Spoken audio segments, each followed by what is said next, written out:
Hello guys, మధ్యాహ్నం కన్నమ్మ గోంగూర 2 రోజులు curry చేయమన్నారు. కానీ నాకు అది ఫస్ట్ టైం కావడంతో కొంచెం పెంట అయితే అయిపోయింది.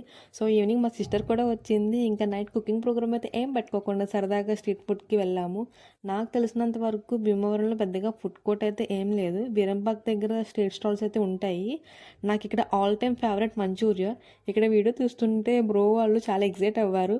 మమ్మల్ని యూట్యూబ్లో పెడతారా, మా వీడియో ఎప్పుడు వస్తుంది అని. నెక్స్ట్ టైం నా పానీపూరి బండి కూడా వీడియో తీయండి అక్క అన్నారు. చాలా క్యూట్గా అనిపించింది అబ్బా. నాకు పక్కన చాకో డెలెట్ అనే స్టాల్ ఒకటి కనిపించింది. ఏంట్రా బాబు, కేక్ ముక్కల మీద చాక్లెట్ వేస్తున్నారు, అసలు టేస్ట్ ఎలా ఉంటుంది అని డౌట్గా మిక్స్డ్ చాక్లెట్ బ్రోక్లెట్ ఏదైనా ఆర్డర్ చేసిన. కానీ టేస్ట్ మాత్రం ఇచ్చి పడేసింది బ్రో. అసలు ఏంటి ఇంత ఎమ్మీగా టేస్టీగా ఉంది. నాకైతే ఇంకొక కప్ ఆర్డర్ చేయాలనిపించింది. కానీ నైట్ టైం కదా, కన్నమ్మ వద్దు అన్నారు. మీలో ఎవరైనా వీరంపాక దగ్గర ఉన్న స్ట్రీట్ ఫుడ్స్ అయితే టేస్ట్ చేయకపోతే వెళ్ళి టేస్ట్ చేయండి. అలాగే భీమవరంలో ఏ ఫుడ్ బాగుంటుందో కామెంట్ చేయండి. అలాగే మన ఛానల్ కూడా సబ్స్క్రైబ్ చేసుకోండి, ఒక లైక్ కూడా వేసేయండి. Bye guys.